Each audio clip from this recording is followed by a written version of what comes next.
এদিকে আজকের সবচেয়ে বড় খবর, যা দেখলে রীতিমতো আপনাদের চোখ কপালে উঠে যাবে।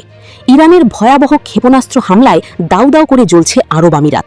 আমিরাতে ভয়াবহ ক্ষেপণাস্ত্র হামলা করেছে ইরান, হাই অ্যালার্ট জারি, বহু হতাহতের আশঙ্কা। বেইমানির চরম শাস্তি পাচ্ছে আমেরিকার দোসররা। এ নিয়ে থাকবে আজকের একটি গুরুত্বপূর্ণ প্রতিবেদন। কয়েক মুহূর্ত আগেও সবকিছু ছিল স্বাভাবিক। হঠাৎ মোবাইল ফোনে জরুরি সতর্কবার্তা, নিরাপদ স্থানে আশ্রয় নেওয়ার নির্দেশ। আতঙ্ক ছড়িয়ে পড়ে মুহূর্তে। আকাশের দিকে বাড়তে থাকে নজর, তৈরি হয় নতুন শঙ্কা। তাহলে কি আবারও বড় কোনো হামলা শুরু হতে যাচ্ছে? এই আতঙ্কের মধ্যে সংযুক্ত আরব আমিরাতের দিকে ছুটে আসে দুটি ব্যালিস্টিক ক্ষেপণাস্ত্র। আমিরাতের প্রতিরক্ষা মন্ত্রণালয় জানিয়েছে, ইরান থেকে ছোড়া ক্ষেপণাস্ত্র দুটির একটি দেশটির জলসীমায় পড়ে, অন্যটি পড়েছে জলসীমার বাইরে। এদিকে হরমুজে ট্রাম্পের হাত পা বেঁধে দিল ইরান। হরমুজ নিয়ন্ত্রণে আনা অসম্ভব, মানল পেন্টাগন। এ নিয়ে থাকবে আজকের একটি গুরুত্বপূর্ণ প্রতিবেদন। হরমুজে যেন ট্রাম্পের হাত পা বেঁধে দিল ইরান। একদিকে বিশ্বের সবচেয়ে শক্তিশালী সামরিক বাহিনী, অন্যদিকে সরু এক জলপথ। কিন্তু এই জলপথেই আটকে ওয়াশিংটনের সব সামরিক হিসাব। হরমুজ প্রণালী নিয়ন্ত্রণে আনার মতো কোনো কার্যকর সামরিক পরিকল্পনাই নেই যুক্তরাষ্ট্রের হাতে। পেন্টাগনকে ঘিরে এমন বিস্ফোরক দাবি সামনে এসেছে এবার। হরমুজ কোনো সাধারণ জলপথ নয়, বিশ্বের অন্যতম গুরুত্বপূর্ণ জ্বালানি করিডোর। বিশ্বের ব্যবহৃত খনিজ তেলের প্রায় 1/5 এই পথ দিয়েই পরিবাহিত হয়। অর্থাৎ হরমুজের সংকট মানেই শুধু ইরান যুক্তরাষ্ট্রের সংকট নয়, ধাক্কা আসতে পারে পুরো বিশ্বের জ্বালানি বাজারে। এদিকে ইরানের ভয়ে জ্বর এসে গেছে আরব আমিরাতের। মিসাইল অ্যালার্মে ভয়ে অস্থির আমিরাত। এ নিয়ে থাকবে আজকের একটি গুরুত্বপূর্ণ প্রতিবেদন। মধ্যপ্রাচ্য সংঘাতে আরব আমিরাত নিজেদের নৈতিক অবস্থান এতটাই দুর্বল করেছে যে সামান্য দুটি মিসাইল আসার খবরেই সতর্কতামূলক অ্যালার্ম বাজিয়ে তারা ভয়ে দিশেহারা। অথচ সেই মিসাইল আমিরাতের ভূখণ্ডের কোথাও আঘাত করেনি। তারা নিক্ষেপ করেছে প্রমাণিত না হলেও উল্টো তারা ইরানের সঙ্গে সব ধরনের সম্পর্ক, বাণিজ্য সহ আর্থিক লেনদেন স্থগিত করার ঘোষণা দিয়েছে। ইরানের বিরুদ্ধে সংঘাতে মদদ দেওয়ার মাসুল আরব আমিরাতকে সামনের দিনে আরো জোরালোভাবে দিতে হবে বলেই মনে করছেন পর্যবেক্ষকরা। এদিকে ইরানের মাটিতে নামলেই ফাঁদে পড়বে মার্কিন সেনারা। এবার যুদ্ধ শুরু হবে ইরানের মাটিতে। মার্কিন সেনাদের রুখতে যে ভয়ঙ্কর প্রস্তুতি ইরানের, এনে থাকবে আজকের একটি গুরুত্বপূর্ণ প্রতিবেদন। যুক্তরাষ্ট্র যদি ইরানের মাটিতে স্থল অভিযান চালানোর সিদ্ধান্ত নেয়, তাহলে মধ্যপ্রাচ্যে যুদ্ধের চিত্র কতটা বদলে যেতে পারে। এতদিন ধরে প্রতিরোধমূলক অবস্থানে থাকা তেহরান কি এবার সরাসরি আক্রমণাত্মক কৌশলে যাবে? আর হরমুজ প্রণালী থেকে শুরু করে উপসাগরীয় অঞ্চলে মার্কিন ঘাঁটিগুলোর কোন কোন জায়গা হয়ে উঠতে পারে পাল্টা আঘাতের কেন্দ্র? ইরানের ইসলামী বিপ্লবী গার্ড বাহিনী আইআরজিসি বলছে, শত্রু যদি যুদ্ধের ধরন বদলায়, ইরানও তার জবাবের ধরন বদলাবে। আইআরজিসির রাজনৈতিক ব্যুরোর প্রধান ব্রিগেডিয়ার জেনারেল ইয়াদুল্লাহ জাভানি রাষ্ট্রীয় টেলিভিশনে বলেছেন, এতদিন ইরানের কর্মকাণ্ড মূলত প্রতিরক্ষামূলক ছিল, কিন্তু প্রয়োজন হলে তা আক্রমণাত্মক রূপ নিতে পারে। আর সবচেয়ে গুরুত্বপূর্ণ বার্তাটি হলো, প্রতিপক্ষকে প্রস্তুত থাকতে হবে একটি কৌশলগত চমকের জন্য। এদিকে পরমাণু হামলাতেও কি হারবে ইরান? ভয়ঙ্কর খবর, ইরানে পরমাণু হামলা চালাবে যুক্তরাষ্ট্র। এনে থাকবে আজকের একটি গুরুত্বপূর্ণ প্রতিবেদন। ইরানের সাথে কোনো অংশেই বনিবনা হচ্ছে না আমেরিকার। বারবার হেরেও ওয়াশিংটনের স্পর্ধা আকাশচুম্বী। এই যুদ্ধে এক ভয়ঙ্কর মারণাস্ত্র প্রকাশ্যে আনতে চায় মার্কিন যুক্তরাষ্ট্র। বাতাসে এখন পরমাণু বোমার গন্ধ। আমেরিকা খুব ভালোভাবেই বুঝে গেছে, কখনোই আত্মসমর্পণ করবে না ইরান। দেশটির পারমাণবিক সক্ষমতাকে হুমকি হিসেবে দেখছে ওয়াশিংটন। তাই তো ইরানের পরমাণু অস্ত্র প্রকাশ্যে আসার আগেই তেহরানকে শেষ করতে চাইছেন মার্কিন প্রেসিডেন্ট। আর সেটিও হচ্ছে পরমাণু বোমার মাধ্যমেই। দুই দেশের মধ্যে চলমান উত্তেজনার মধ্যেই বিস্ফোরক তথ্য দিলেন মার্কিন প্রেসিডেন্টের উপদেষ্টা মার্ক লেভিন। এদিকে ইউরোপ জুড়ে রহস্যময় ঘটনা। রাশিয়া আসছে যুদ্ধের আগেই ইউরোপকে ভয়ে কাঁপাচ্ছেন পুতিন। এনে থাকবে আজকের একটি গুরুত্বপূর্ণ প্রতিবেদন। হঠাৎ করে ইউরোপের বিভিন্ন প্রান্তে ঘটছে অস্বাভাবিক কিছু ঘটনা। প্রশ্ন উঠেছে, এগুলো কি নিছকই কাকতালীয়? কারণ এর প্রত্যেকটি গভীর রহস্যে মোড়া। কখনো জার্মানির বিমানবন্দরে মিলছে বিস্ফোরকবাহী ড্রোন, কখনো ইতালির গোলাবারুদের কারখানায় আগুন, আবার কখনো পোল্যান্ডে গুপ্তচর তৎপরতা। এর কোনোটিরই সুরাহা হয়নি। কিন্তু পর্দার ওপাশে এক বজ্রকণ্ঠে ইউরোপের বিরুদ্ধে হুঙ্কার ক্রমেই জোরালো হচ্ছে। সেই প্রেক্ষাপটে এসব ঘটনা ঘিরে ইউরোপের আকাশে জমা হচ্ছে ভয়ের মেঘ। যুদ্ধের আগমনী বার্তা কি ইতোমধ্যেই ইউরোপীয় দেশগুলোতে ছড়িয়ে দিয়েছেন ভ্লাদিমির পুতিন? জাহাজে আক্রমণের রেশ না কাটতেই এবার সোজা আকাশপথে হামলা। মধ্যপ্রাচ্যে ইরান ও আমিরাতের মধ্যকার সংঘাত কি নতুন মোড় নিচ্ছে? সংযুক্ত আরব আমিরাতকে লক্ষ্য করে আবারও ব্যালিস্টিক ক্ষেপণাস্ত্র হামলা চালিয়েছে ইরান। আজ দেশটির প্রতিরক্ষা মন্ত্রণালয় সামাজিক যোগাযোগ মাধ্যম এক্সে জানায়, ইরান থেকে ছোড়া দুটি ব্যালিস্টিক ক্ষেপণাস্ত্রের একটি আমিরাতের জলসীমায় এবং অন্যটি জলসীমার বাইরে গিয়ে পড়েছে। এনডিটিভির এক প্রতিবেদনে এই তথ্য নিশ্চিত করা হয়েছে। ক্ষেপণাস্ত্র হামলা ঠিক আগে কয়েক মাসের মধ্যে প্রথমবারের মতো সম্ভাব্য হামলার বিষয়ে বাসিন্দাদের জন্য সতর্কতা জারি করে আমিরাতের national emergency crisis and disaster management authority NCEMA। সংস্থাটি এক বিবৃতিতে জানায়, দেশের আকাশ প্রতিরক্ষা ব্যবস্থা সফলভাবে ক্ষেপণাস্ত্রের হুমকি শনাক্ত করেছে। দর্শক, খুবই গুরুত্বপূর্ণ খবর আছে, ব্রেকিং নিউজ। ইসরায়েল সিরিয়ার একটি সামরিক বিমান ঘাঁটিতে হামলা চালিয়েছে, যে বিমান ঘাঁটি পুনর্নির্মাণের কাজ করছিল তুরস্ক। এবং সবচেয়ে ভয়ঙ্কর ব্যাপার হচ্ছে, বা কারোর কাছে হয়তো মজাদার খবর হিসেবে গণ্য হবে, যখন তুরস্কের একটি প্রতিনিধি দল ওই বিমান ঘাঁটিটি পরিদর্শন করে তার ঠিক কিছুক্ষণ পরেই ইসরায়েল সেখানে বিমান হামলা চালায়। বিমান হামলায় রানওয়ে ক্ষতিগ্রস্ত হয়েছে। প্রশ্ন হচ্ছে, সিরিয়া একটি স্বাধীন সার্বভৌম দেশ, সেই দেশে তুরস্ক একটি বিমান ঘাঁটি পুনর্নির্মাণের কাজ করছে, ইসরায়েল সেখানে হামলা চালিয়েছে, 1 দফা নয় 8 দফা হামলা চালিয়েছে। তাহলে বছরের পর বছর ধরে ইসরায়েলের সাথে তুরস্ক এত সম্পর্ক রাখলো, এখনো তুরস্কের টার্মিনাল ব্যবহার করে আজারবাইজান থেকে ইসরায়েলের তেল যায়। তাহলে এই সম্পর্কের কি মানে হলো? এদিকে পাকিস্তান, তুরস্ক এবং সৌদি আরবের মধ্যে যে মক্কা চুক্তি হয়েছে, সেই চুক্তির পর ইসরায়েল কি আসলে উদ্বিগ্ন হয়ে পড়েছে? কয়েক মুহূর্ত আগেও সবকিছু ছিল স্বাভাবিক। হঠাৎ মোবাইল ফোনে জরুরি সতর্ক বার্তা, নিরাপদ স্থানে আশ্রয় নেওয়ার নির্দেশ। আতঙ্ক ছড়িয়ে পড়ে মুহূর্তেই। আকাশের দিকে বাড়তে থাকে নজর, তৈরি হয় নতুন শঙ্কা। তাহলে কি আবারও বড় কোনো হামলা শুরু হতে যাচ্ছে? এই আতঙ্কের মধ্যে সংযুক্ত আরব আমিরাতের দিকে ছুটে আসে দুটি ব্যালিস্টিক ক্ষেপণাস্ত্র। আমিরাতের প্রতিরক্ষা মন্ত্রণালয় জানিয়েছে, ইরান থেকে ছোড়া ক্ষেপণাস্ত্র দুটির একটি দেশটির জলসীমায় পড়ে, অন্যটি পড়েছে জলসীমার বাইরে। তবে এতে কোনো হতাহত বা বড় ধরনের ক্ষয়ক্ষতির খবর পাওয়া যায়নি। তবে হামলার ঘটনাকে মোটেও হালকা করে দেখছে না আবুধাবি। হামলার আশঙ্কা তৈরি হওয়ার সঙ্গে সঙ্গেই দেশটির national emergency crisis and disaster management authority সতর্কতা জারি করে বাসিন্দাদের কাছের নিরাপদ ভবনে আশ্রয় নিতে বলা হয়। একই সময় স্বরাষ্ট্র মন্ত্রণালয় মোবাইল ফোনে জরুরি সতর্ক বার্তা পাঠায়। কিন্তু কেন হঠাৎ আমিরাতের দিকে ছুটল ইরানের ক্ষেপণাস্ত্র? এর উত্তর খুঁজতে ফিরে যেতে হবে হরমুজ প্রণালীর দিকে। বিশ্বের অন্যতম গুরুত্বপূর্ণ এই জলপথকে ঘিরেই এখন বাড়ছে উত্তেজনা। এর আগে হরমুজ দিয়ে যাওয়ার সময় একটি জাহাজে হামলার অভিযোগ ওঠে ইরানের বিরুদ্ধে। এরপরই তেহরানকে হামলা বন্ধ এবং হরমুজ প্রণালী পুরোপুরি খুলে দেওয়ার আহ্বান জানায় আমিরাত। আর এর পরপরই সরাসরি ক্ষেপণাস্ত্র হামলার অভিযোগ। তবে তেহরানের বক্তব্য সম্পূর্ণ ভিন্ন। আমিরাতের এই দাবি ভিত্তিহীন বলে প্রত্যাখ্যান করেছে ইরান। এদিকে পরিস্থিতির আরেকটি গুরুত্বপূর্ণ দিক হলো, যুক্তরাষ্ট্র ও ইরানের 60 দিনের শান্তি আলোচনাও কোনো চুক্তি ছাড়াই শেষ হয়েছে। অর্থাৎ কূটনৈতিক সমাধানের পথ যখন অনিশ্চিত, ঠিক তখনই সামনে এলো নতুন সামরিক উত্তেজনা। এদিকে আমিরাত বলছে, দেশের নিরাপত্তা ও সার্বভৌমত্বের বিরুদ্ধে যে কোনো হুমকি মোকাবিলায় তাদের বাহিনী সম্পূর্ণ প্রস্তুত। অর্থাৎ ক্ষেপণাস্ত্র সাগরে পড়লেও শেষ হয়নি উত্তেজনা, বরং হরমুজ ঘিরে মধ্যপ্রাচ্যের পরিস্থিতি যে আরো ভয়ঙ্কর দিকে মোড় নিতে পারে, নতুন এই ঘটনায় সেই আশঙ্কাই জোরালো হচ্ছে। মধ্যপ্রাচ্য সংঘাতে আরব আমিরাত নিজেদের নৈতিক অবস্থান এতটাই দুর্বল করেছে যে সামান্য দুটি মিসাইল আসার খবরেই সতর্কতামূলক অ্যালার্ম বাজিয়ে তারা ভয়ে দিশেহারা। অথচ সেই মিসাইল আমিরাতের ভূখণ্ডের কোথাও আঘাত করেনি। কারা নিক্ষেপ করেছে প্রমাণিত না হলেও উল্টো তারা ইরানের সঙ্গে সব ধরনের সম্পর্ক, বাণিজ্য সহ আর্থিক লেনদেন স্থগিত করার ঘোষণা দিয়েছে। ইরানের বিরুদ্ধে সংঘাতে মদদ দেওয়ার মাসুল আরব আমিরাতকে সামনের দিনে আরো জোরালোভাবে দিতে হবে বলেই মনে করছেন পর্যবেক্ষকরা। দুবাইয়ের আকাশে জরুরি সতর্কবার্তা, আমিরাতের জলসীমায় মিসাইল আতঙ্ক, আর এরপরই ইরানের সঙ্গে বাণিজ্যিক সম্পর্ক ছেদ। এসব ঘটনায় একই সূত্রে গাথা। আমিরাতের দাবি, ইরান থেকে ছোড়া হয়েছে পরপর দুটি ব্যালিস্টিক মিসাইল। এর মধ্যে একটি পড়েছে আমিরাতের জলসীমার ভেতরে এবং অন্যটি আমিরাতের সীমানার বাইরে। আন্তর্জাতিক সংবাদ মাধ্যম রয়টার্সে প্রকাশিত তথ্য অনুযায়ী গেল মঙ্গলবার আমিরাতের দুটি সামুদ্রিক যানবাহনকে লক্ষ্য করে মিসাইল নিক্ষেপ করেছে ইরান। হামলার ঘটনার পরপরই তেহরানের সঙ্গে সব ধরনের বাণিজ্যিক বিনিময় ও আর্থিক লেনদেন স্থগিত করেছে আবুধাবি। বলছে, পরবর্তী নির্দেশনা না দেওয়া পর্যন্ত এসব কিছুই বন্ধ থাকবে। মাত্র 6 দিন আগেই ইরানের জব্দ বা অবরুদ্ধ সম্পদ ছাড় করার কথা জানিয়েছিল সংযুক্ত আরব আমিরাত। এর 1 সপ্তাহ পার না হতেই ইরানের সঙ্গে বাণিজ্যিক সম্পর্ক স্থগিতের সিদ্ধান্ত নিল ইসরায়েলের ঘনিষ্ঠ বন্ধু দেশটি। প্রশ্ন উঠেছে, তাহলে কি তেহরানের বিরুদ্ধে কোনো দীর্ঘমেয়াদী নীল নকশার ছক কষছে আবুধাবি? তবে বাস্তবতা হলো, ইরানের সক্ষমতাকে ভয় পাচ্ছে সংযুক্ত আরব আমিরাত। মার্কিন ইসরায়েলি ছত্রছায়া থেকেও ইরানের হামলা থেকে নিজেকে সুরক্ষা দিতে পারছে না। এ কারণে এবার তেহরানকে কোন ঠাসা করার লক্ষ্যে মিথ্যার আশ্রয় বেছে নিয়েছে আবুধাবি। বলছে, গেল 18 আগস্ট সন্ধ্যা 6:50 আমিরাতের অভ্যন্তরে একাধিক ব্যালিস্টিক মিসাইল হামলা চালিয়েছে ইরান।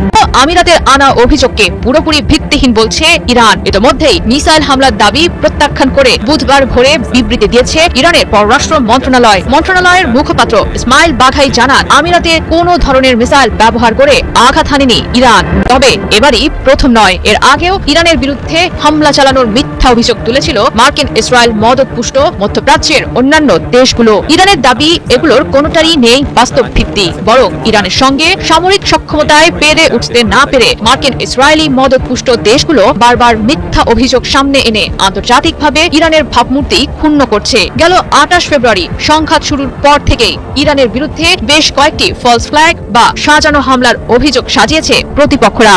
হরমুজে যেন ট্রাম্পের হাত পা বেঁধে দিল ইরান।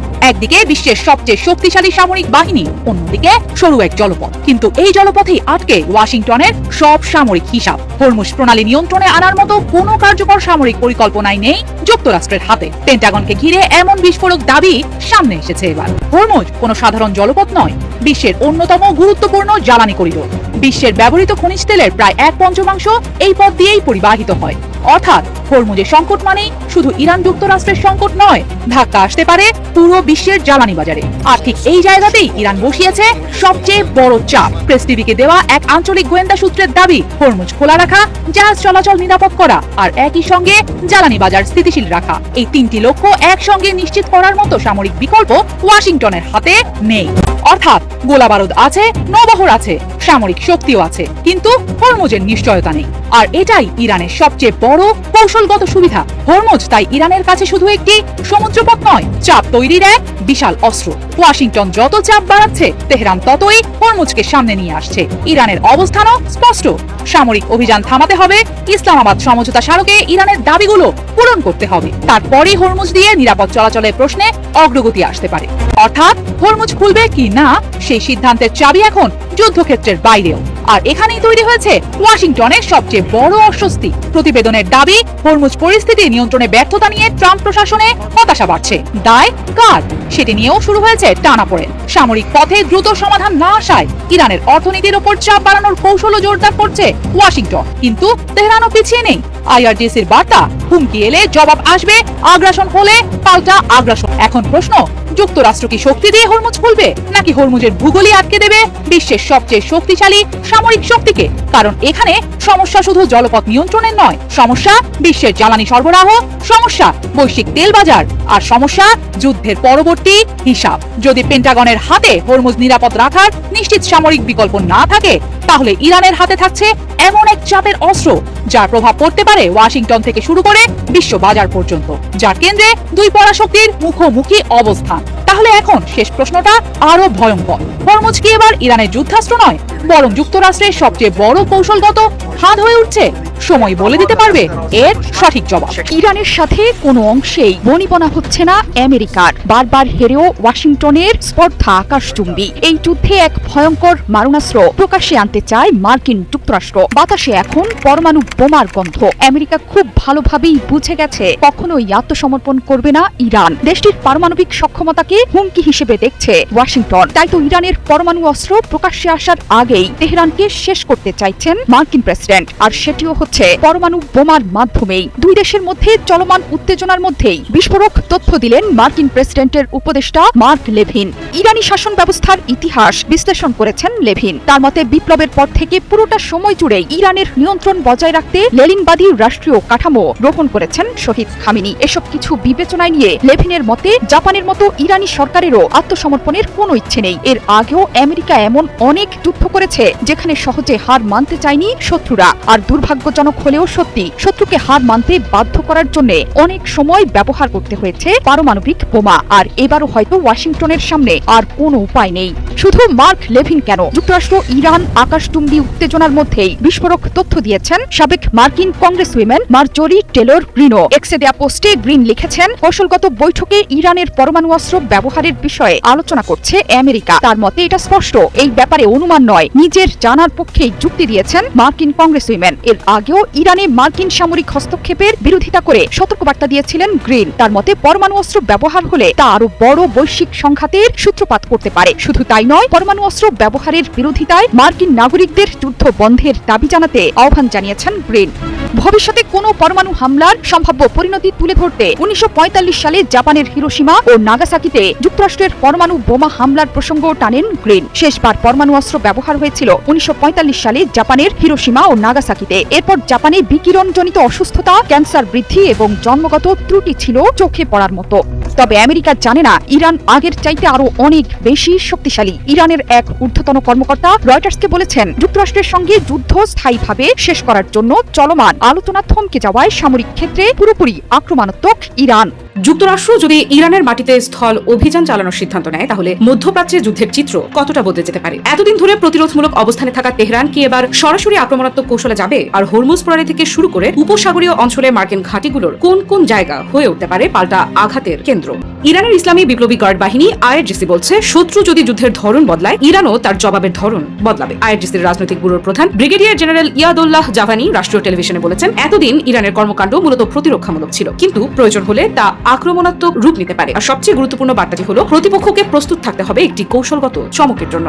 অর্থাৎ ইরানের পরবর্তী পদক্ষেপ শুধু নিজেদের ভূখণ্ড রক্ষার মধ্যে সীমাবদ্ধ নাও থাকতে পারে, তবে সেই আক্রমণাত্মক কৌশলটি কি হবে তা স্পষ্ট করেনি তেহরান। আর এখানেই তৈরি হচ্ছে সবচেয়ে বড় প্রশ্ন, যুক্তরাষ্ট্র যদি সত্যি স্থল অভিযান শুরু করে তাহলে ইরানের যুদ্ধ কৌশল কোন পথে এগোতে পারে? প্রথমত, ইরান সম্ভবত নিজেদের ভূখণ্ডে মার্কিন সেনাদের প্রবেশ ঠেকাতেই সবচেয়ে গুরুত্ব দেবে। বিশেষ করে দক্ষিণ ইরান, হরমুজ প্রণালীর আশেপাশের উপকূলীয় এলাকা এবং গুরুত্বপূর্ণ দ্বীপগুলোকে ঘিরে প্রতিরক্ষা আরো শক্তিশালী করার ইঙ্গিত ইতোমধ্যে দিয়েছে তেহরান। ইরানি সেনাবাহিনীর মুখপাত্র মোহাম্মদ রেজা আকরামিনিয়া বলেছেন, কোনো বিদেশি সেনাকে ইরানের ভূখণ্ডে নামতে দেওয়া হবে না। এমনকি কোনো মার্কিন সেনা যদি একটি দ্বীপে প্রবেশ করে তাহলে সেই দ্বীপেই তাদের লক্ষ্যবস্তু করা হবে বলে সতর্ক করেছেন তিনি। এর অর্থ, সম্ভাব্য স্থল অভিযানের ক্ষেত্রে ইরান যুদ্ধের প্রথম ধাপেই মার্কিন বাহিনীর অগ্রযাত্রা থামিয়ে দেওয়ার চেষ্টা করতে পারে। আর দক্ষিণাঞ্চলের দ্বীপগুলো এই কৌশলের গুরুত্বপূর্ণ অংশ হতে পারে। বিশেষ করে তেল রপ্তানির জন্য গুরুত্বপূর্ণ খার্ক দ্বীপ এবং হরমুজ প্রণালীর আশেপাশের কৌশলগত এলাকাগুলোতে ইরানের প্রস্তুতি বাড়ানোর খবর পাওয়া গেছে। কিন্তু ইরানের যুদ্ধ কৌশল শুধু প্রতিরক্ষাতেই আটকে থাকবে না, এমন ইঙ্গিত আসছে দেশটির সামরিক নেতৃত্ব থেকে। ইরানের সেনাপ্রধান আমির হাতামি বলেছেন, যারা ইরানে হামলা চালাবে তাদের বিরুদ্ধে পাল্টা ব্যবস্থা নেওয়ার সক্ষমতা তেহরানের রয়েছে। ভবিষ্যতে সেই সক্ষমতা আরো বাড়ানো হবে বলেও জানিয়েছেন তিনি। আর আইআরজিসির পক্ষ থেকে এরই মধ্যে আরো কঠোর বার্তা এসেছে। বাহিনীটি জানিয়েছে, ইরানের বেসামরিক অবকাঠামোয় হামলা হলে যুক্তরাষ্ট্রের মিত্রদের জ্বালানি নেটওয়ার্ক, বিদ্যুৎ কেন্দ্র সহ বিভিন্ন স্থাপনায় পাল্টা হামলা চালানোর বিষয়টি বিবেচনায় রয়েছে।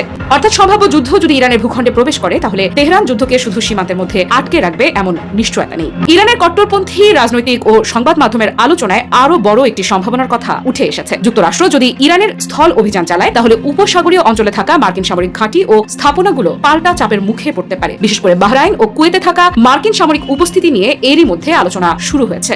তবে এখানে একটা বিষয় পরিষ্কার, এগুলো এখনো পর্যন্ত সম্ভাব্য কৌশল ও রাজনৈতিক বক্তব্য। যুক্তরাষ্ট্র ইরানের স্থল অভিযান চালানোর প্রস্তুতি নিচ্ছে এমন কোনো নিশ্চিত প্রমাণ সামনে আসেনি।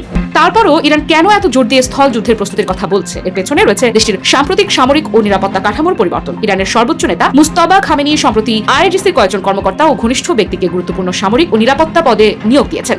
নতুন IRGC commander in chief major general Ahmad বাহিদির দায়িত্ব গ্রহণের সময়ও তিনি শত্রুর বিরুদ্ধে সর্বোচ্চ প্রতিরোধের পাশাপাশি শক্তিশালী আক্রমণাত্মক অভিযানের জন্য প্রস্তুত থাকার নির্দেশ দেন। অর্থাৎ তেহরানের সামরিক দর্শনে একটি পরিবর্তনের ইঙ্গিত স্পষ্ট। শুধু হামলা ঠেকানো নয়, প্রয়োজন হলে প্রতিপক্ষের উপর চাপ সৃষ্টি করাও যুদ্ধ কৌশলের অংশ হতে পারে। আরেকটি গুরুত্বপূর্ণ বিষয় হলো ভূগোল। ইরানে স্থল অভিযান চালানো কোনো সহজ সামরিক অভিযান নয়। দেশটির বিশাল ভূখণ্ড, দুর্গম জাগ্রস পর্বতমালা এবং দক্ষিণাঞ্চলের উপকূলীয় ভূপ্রকৃতি যে কোনো বিদেশি বাহিনীর জন্য বড় চ্যালেঞ্জ তৈরি করতে পারে। সুপ্রিম ন্যাশনাল সিকিউরিটি কাউন্সিলের সচিব মোহসেন রেজাইর দাবি, যুক্তরাষ্ট্র অতীতে স্থল অভিযান নিয়ে চিন্তা করলেও শেষ পর্যন্ত তা বাস্তবায়ন করেনি। তার মতে, হরমুজ প্রণালীর দিকে স্থল অভিযান চালাতে বিপুল সংখ্যক সেনা প্রয়োজন হবে এবং জাগ্রস পর্বতমালা পেরিয়ে অগ্রসর হওয়াও বড় চ্যালেঞ্জ। রেজাইর বক্তব্যের মূল বিষয় হলো, ইরানের বিরুদ্ধে যুদ্ধ মানেই শুধু আকাশপথে হামলা নয়। স্থল অভিযান শুরু হলে মার্কিন বাহিনীকে দীর্ঘ ও জটিল সামরিক অভিযানের মধ্যে দিয়ে যেতে হবে। আর এই জায়গাতেই ইরানের সম্ভাব্য যুদ্ধ কৌশল আরো গুরুত্বপূর্ণ হয়ে উঠতে পারে। তেহরান হয়তো সরাসরি বড় কোনো প্রচলিত যুদ্ধের বদলে বিভিন্ন স্তরে চাপ তৈরি করার কৌশল নিতে পারে। উপকূলীয় প্রতিরক্ষা, ক্ষেপণাস্ত্র ও ড্রোন সক্ষমতা, গুরুত্বপূর্ণ সামরিক ও অবকাঠামোগত স্থাপনা রক্ষা এবং আঞ্চলিকভাবে মার্কিন সামরিক উপস্থিতির উপর চাপ, সবকিছুকে একসঙ্গে কাজে লাগানোর চেষ্টা হতে পারে। হঠাৎ করেই ইউরোপের বিভিন্ন প্রান্তে ঘটছে অস্বাভাবিক কিছু ঘটনা। প্রশ্ন উঠেছে, এগুলো কি নিছকই কাকতালীয়? কারণ এর প্রত্যেকটি গভীর রহস্যে মোড়া। কখনো জার্মানির বিমানবন্দরে মিলছে বিস্ফোরকবাহী ড্রোন, কখনো ইতালির গোলাবারুদের কারখানায় আগুন, আবার কখনো পোল্যান্ডে গুপ্তচর তৎপরতা। এর কোনোটিরই সুরাহা হয়নি। কিন্তু পর্দার ওপাশে এক বজ্রকণ্ঠে ইউরোপের বিরুদ্ধে হুঙ্কার ক্রমেই জোরালো হচ্ছে। সেই প্রেক্ষাপটে এসব ঘটনা ঘিরে ইউরোপের আকাশে জমা হচ্ছে ভয়ের মেঘ। যুদ্ধের আগমনী বার্তা কি ইতোমধ্যেই ইউরোপীয় দেশগুলোতে ছড়িয়ে দিয়েছেন ভ্লাদিমির পুতিন? ন্যাটোর গোয়েন্দাদের কাছে গরম খবর, নতুন যুদ্ধের ফ্রন্ট খুলতে চলেছে রাশিয়া। কেউ বলছেন দুর্ঘটনা, কারো ধারণা নাশকতা, আবার কেউ অপেক্ষা করছেন তদন্তের ফলাফলের জন্য। কিন্তু ইতিহাসের সবচেয়ে বড় বিপর্যয়গুলো কখনো কখনো এমন ঘটনা দিয়ে শুরু হয় প্রথম দেখায় যেগুলো পৃথক ঘটনা বলেই মনে হয়। সমগ্র ইউরোপ জুড়েও বর্তমানে এমন পরিস্থিতির দেখা মিলছে। গেল কয়েক বছর ধরে রাশিয়ার বিরুদ্ধে অগ্নিসংযোগ, নাশকতা, সাইবার হামলা, গুপ্তচর বৃত্তি, হত্যার ষড়যন্ত্র এবং গুরুত্বপূর্ণ অবকাঠামোগুলোতে হামলার অভিযোগ উঠেছে। ধারণা করা হচ্ছে পূর্ব পরিকল্পনার অংশ হিসেবে ইউরোপের বিভিন্ন দেশে নাশকতা চালাচ্ছে রাশিয়া। আভাস দিচ্ছে ইতোমধ্যেই হাইব্রিড যুদ্ধ শুরু করে দিয়েছেন রুশ প্রেসিডেন্ট ভ্লাদিমির পুতিন। বিশ্লেষকরা বলছেন ইউরোপের নিরাপত্তার ভিত্তিতে আঘাত হানতে শ্যাডো ওয়ার কৌশল অবলম্বন করেছে পারমাণবিক শক্তিধর রাশিয়া, যার কিছু নজির চলতি বছরেই দেখিয়ে দিয়েছে মস্কো। চলতি আগস্টের 7 তারিখ রুশ গোয়েন্দাদের হয়ে কাজ করার অভিযোগে একজনকে আটক করে পোল্যান্ডের আইন শৃঙ্খলা বাহিনী। বলা হচ্ছে আটককৃত ব্যক্তি ওয়ারশাতে অবস্থানরত একজন মার্কিন ইউক্রেনীয় দ্বৈত নাগরিককে হত্যার ছক কষছিলেন। এরপর জার্মান সামরিক ঘাঁটির ওপরও ড্রোন দেখা যায়। ইতালির কোলেফেররোতে সামরিক গোলাবারুদ কারখানাতেও প্রথমে আগুন লাগার পরে ঘটে বিস্ফোরণের ঘটনা। অন্যদিকে নেদারল্যান্ডসের রটারডাম বন্দরে একই সময়ে বিদ্যুৎ বিভ্রাট, ট্রান্সফরমারে আগুন ও জ্বালানি স্থাপনায় ঘটে প্রাণঘাতী বিস্ফোরণের ঘটনা।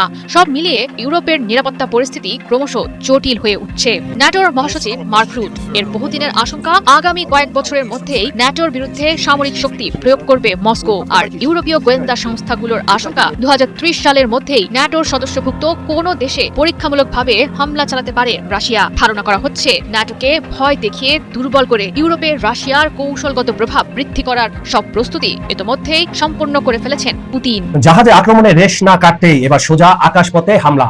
মধ্যপ্রাচ্যে ইরান ও আমিরাতের মধ্যকার সংঘাত কি নতুন মোড় নিচ্ছে? সংযুক্ত আরব আমিরাতকে লক্ষ্য করে আবারও ব্যালিস্টিক ক্ষেপণাস্ত্র হামলা চালিয়েছে ইরান। আজ দেশটির প্রতিরক্ষা মন্ত্রণালয় সামাজিক যোগাযোগ মাধ্যম এক্সে জানায়, ইরান থেকে ছোড়া দুটি ব্যালিস্টিক ক্ষেপণাস্ত্রের একটি আমিরাতের জলসীমায় এবং অন্যটি জলসীমার বাইরে গিয়ে পড়েছে। এনডিটিভির এক প্রতিবেদনে এই তথ্য নিশ্চিত করা হয়েছে। ক্ষেপণাস্ত্র হামলা ঠিক আগে কয়েক মাসের মধ্যে প্রথমবারের মতো সম্ভাব্য হামলার বিষয়ে বাসিন্দাদের জন্য সতর্কতা জারি করে আমিরাতের national emergency crisis and disaster management authority NCEMA. সংস্থাটি এক বিবৃতিতে জানায়, দেশের আকাশ প্রতিরক্ষা ব্যবস্থা সফলভাবে ক্ষেপণাস্ত্রের হুমকি শনাক্ত করেছে। একই সাথে সাধারণ মানুষকে কোনো ধরনের ঝুঁকি না নিয়ে নিরাপদ আশ্রয় থাকার এবং কেবল সরকারি খবরের উপর চোখ রাখার অনুরোধ জানানো হয়। আমাদের একটি কথা বলে রাখা ভালো, ইরান থেকে যদি কোনো ক্ষেপণাস্ত্র, যদি ব্যালিস্টিক ক্ষেপণাস্ত্র ছোড়া হয়, তাহলে কিন্তু পৃথিবীর কোনো আকাশ প্রতিরক্ষা ব্যবস্থা সেটা ডিটেক্ট করা তো দূরের কথা, সেটাকে থামানোর কোনো প্রশ্নই আসে না। তার মানে ইরানের কোনো অক্ষশক্তি যেগুলো রয়েছে পুরো মধ্যপ্রাচ্য জুড়ে, সেখান থেকে নরমালি কোনো ক্রুজ মিসাইল ছোড়া হয়েছে, আর নাহলে ইরান এটা এক ধরনের সতর্কতা জারি করেছে। পরিস্থিতির উপর গুরুত্ব বিবেচনা করে দেশটির স্বরাষ্ট্র মন্ত্রণালয় থেকে নাগরিকদের ব্যবহৃত মোবাইল ফোনে তাৎক্ষণিক সতর্কবার্তা বা মেসেজ পাঠানো হয়। তাদের সম্ভাব্য হামলার হাত থেকে বাঁচতে নিকটস্থ নিরাপদ ভবনে অবস্থান নেওয়ার পরামর্শ দেয় কর্তৃপক্ষ। এই ঘটনার কিছুদিন আগে আমিরাত সরকার অভিযোগ করেছিল হরমুজ প্রণালী দিয়ে যাত্রা করার সময় আবুধাবি ন্যাশনাল অয়েল কোম্পানির একটি জাহাজে আক্রমণ চালায় তেহরান। ওই ঘটনার পর ইউএইর পররাষ্ট্র মন্ত্রণালয় তীব্র প্রতিবাদ জানায় এবং ইরানকে এই ধরনের উস্কানিমূলক কাজ থেকে বিরত থাকা, শত্রুতা বন্ধ করা ও হরমুজ প্রণালী স্বাভাবিক চলাচলের জন্য সম্পূর্ণ খুলে দেওয়ার আহ্বান জানায়। এটা তো শুনলেন আপনার একতরফা কথা। ইরান বরাবর বলেছে যে যুদ্ধের পর থেকে হরমুজের নিয়ম কানুন সম্পূর্ণ বদলে গিয়েছে। এখন থেকে হরমুজের কোনো জাহাজ যদি যেতে হয় তাহলে ইরানের পারমিশন লাগবে, 24 ঘন্টা আগে ডিটেইলস জানাতে হবে। কিন্তু মার্কিন যুক্তরাষ্ট্র আন্তর্জাতিক জলসীমায় প্রতিরোধ দেওয়ার পরে ইরান যেটা করছে, প্রতিটা জাহাজে তারা আক্রমণ চালাচ্ছে। কোন ধরনের জাহাজ? প্রতিটা জাহাজ বলতে যেসব জাহাজ তাদের ইনফরমেশন দিচ্ছে না, রাডার বন্ধ করে, নেভিগেশন বন্ধ করে, চোরের মতো ধীরে ধীরে এখান থেকে পার হওয়ার চেষ্টা করে আমেরিকার ইন্ধনে, তখনই ইরান সেটাকে অ্যাটাক করে। তখন ইরান এটা উস্কানিমূলক কিনা এটা আপনারা বিবেচনা করেন এবং কমেন্টে জানান। সংযুক্ত আরব আমিরাতের এর আগে গত মে মাসে সর্বশেষ ক্ষেপণাস্ত্র সতর্কতা জারি করা হয়। পরবর্তীতে জুন মাসে জাতীয় আগাম সতর্কবার্তা ব্যবস্থার কারিগরি ত্রুটির কারণে একটি ভুল সতর্কবার্তা নাগরিকদের কাছে চলে গিয়েছিল। তবে গত 28 ফেব্রুয়ারি মধ্যপ্রাচ্য যুদ্ধ শুরু হওয়ার পর থেকে ইরানের অধিকাংশ হামলা লক্ষ্যবস্তু হয়ে ওঠে সংযুক্ত আরব আমিরাত। কারণ এখান থেকে সবচেয়ে বেশি ইরানে আক্রমণ করে মার্কিন যুক্তরাষ্ট্র এবং ইসরায়েল। এই আরব আমিরাতকে দ্বিতীয় ইসরায়েল বলা হয়। এখন পর্যন্ত দেশটি লক্ষ্য করে প্রায় 3000 ড্রোন ও ক্ষেপণাস্ত্র নিক্ষেপ করেছে ইরান, যা ওই অঞ্চলে সামরিক সংঘাতের ইতিহাসে যে কোনো একক দেশের উপর চালানো হামলার ক্ষেত্রে সর্বোচ্চ। দর্শক, খুবই গুরুত্বপূর্ণ খবর হচ্ছে ব্রেকিং নিউজ। ইসরায়েল সিরিয়ার একটি সামরিক বিমান ঘাঁটিতে হামলা চালিয়েছে, যে বিমান ঘাঁটি পুনর্নির্মাণের কাজ করছিল তুরস্ক। এবং সবচেয়ে ভয়ঙ্কর ব্যাপার হচ্ছে, বা কারোর কাছে হয়তো মজাদার খবর হিসেবে গণ্য হবে, যখন তুরস্কের একটি প্রতিনিধি দল ওই বিমান ঘাঁটিটি পরিদর্শন করে তার ঠিক কিছুক্ষণ পরেই ইসরায়েল সেখানে বিমান হামলা চালায়। বিমান হামলায় রানওয়ে ক্ষতিগ্রস্ত হয়েছে। প্রশ্ন হচ্ছে, সিরিয়া একটি স্বাধীন সার্বভৌম দেশ, সেই দেশে তুরস্ক একটি বিমান ঘাঁটি পুনর্নির্মাণের কাজ করছে, ইসরায়েল সেখানে হামলা চালিয়েছে, 1 দফা নয় 8 দফা হামলা চালিয়েছে। তাহলে বছরের পর বছর ধরে ইসরায়েলের সাথে তুরস্ক এত সম্পর্ক রাখলো, এখনো তুরস্কের টার্মিনাল ব্যবহার করে আজারবাইজান থেকে ইসরায়েলের তেল যায়, তাহলে এই সম্পর্কের কি মানে হলো? এদিকে পাকিস্তান, তুরস্ক এবং সৌদি আরবের মধ্যে যে মক্কা চুক্তি হয়েছে, সেই চুক্তির পর ইসরায়েল কি আসলে উদ্বিগ্ন হয়ে পড়েছে? যদি উদ্বিগ্ন হয়ে পড়ে তাহলে সেই উদ্বেগের বহিঃপ্রকাশে কি এই বিমান ঘাঁটিতে হামলা? এখন তুরস্ক কি করবে?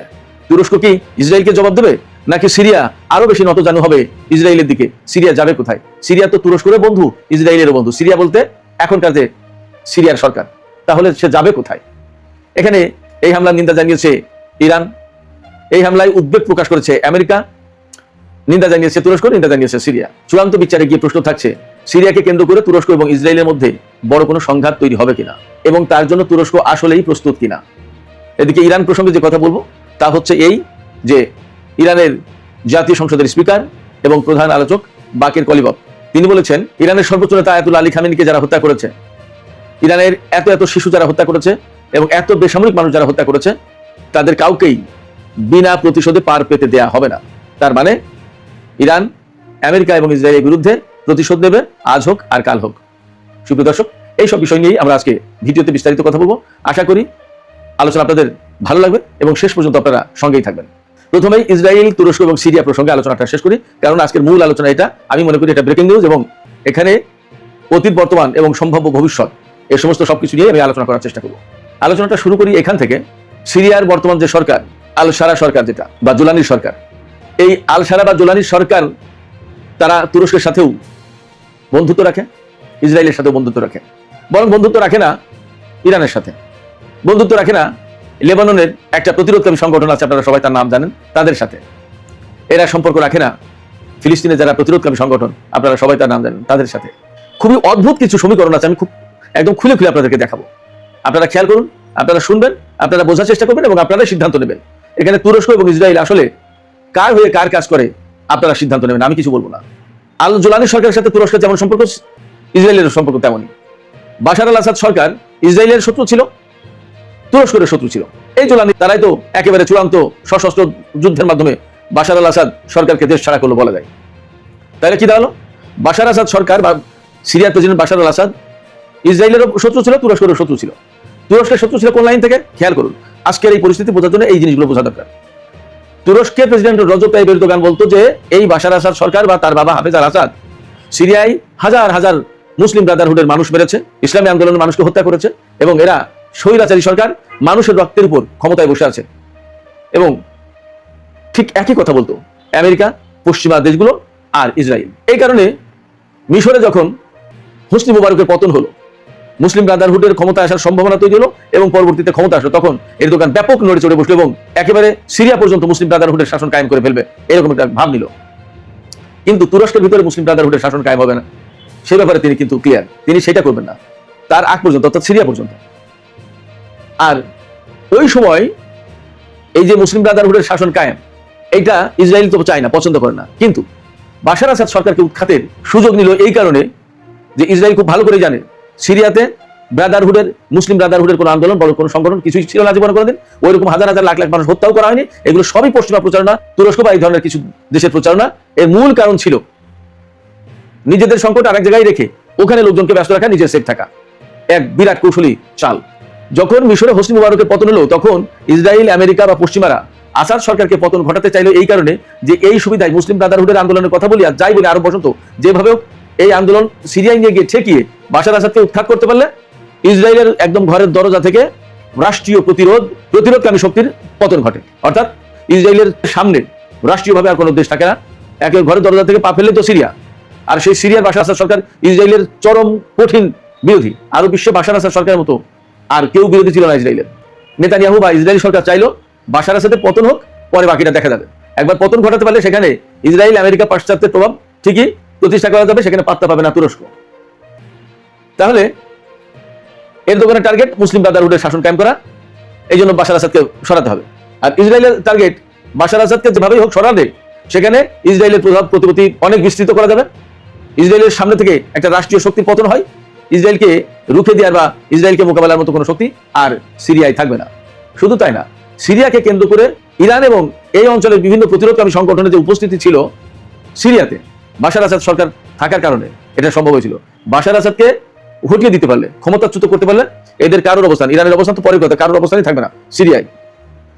সিরিয়া হবে তখন একটা গড়ের মাঠ। ইসরায়েল যে বৃহত্তর ইসরায়েল অর্থাৎ গ্রেটার ইসরায়েল প্রতিষ্ঠা করতে চায়, তার প্রথম বড় বাধা মুক্ত হয়ে যায়। এই বিরাট সিরিয়া ইসরায়েলের কার্যত ভূখণ্ডে পরিণত হয়। দুই ব্যক্তির অর্থাৎ নেতানিয়াহুর আর এরদোগানের টার্গেট দুই রকমের ছিল, বাট কমন গোল ছিল বাশার আসাদকে পতন ঘটাও। যখন ফিলিস্তিনের গাজায় এত ভয়াবহ নিধন যজ্ঞ চালিয়েছে ইসরায়েল, তখন কিন্তু এরদোগান শুধু কথা বলে গেছে, কাজের কাজ কিছু করেন। যখন খুব ক্রিটিক্যাল অবস্থা এবং সিরিয়ার বিভিন্ন অবস্থানে, ইরানি অবস্থানে যখন ইসরায়েল বারবার হামলা চালাচ্ছে, ঠিক তখনই তুরস্ক এই জুলানিদেরকে লেলিয়ে দিল বাশার আসাদের বিরুদ্ধে খুব দুর্বলতম মুহূর্তে, যে দখল করো ক্ষমতা। যখন ইসরায়েলের সাথে ইরানের যুদ্ধ লাগে লাগে অবস্থা, ঠিক তেমন একটা অবস্থায় এই কাজ করলো। এবং তখন রাশিয়া বাশার আসাদকে সরিয়ে নিয়ে গেল, বাশার আসাদ রাশিয়াতে চলে গেল, ইরান তার অবস্থান ছেড়ে চলে আসলো এবং একদম ফাঁকা ময়দানে ইসরায়েল গোল দিতে থাকলো। সিরিয়ার সমস্ত সামরিক অবকাঠামো, বিমান ঘাঁটি, ক্ষেপণাস্ত্র ডিপো, গোলাবারুদের ডিপো, যত যত যা কিছু ছিল সব ধ্বংস করে দিল। বিমান ঘাঁটি তো একদম সব ধ্বংস। ইসরায়েলের বিমান বাহিনী বেশ ভালো শক্তিশালী ছিল, ধ্বংস করে দিল।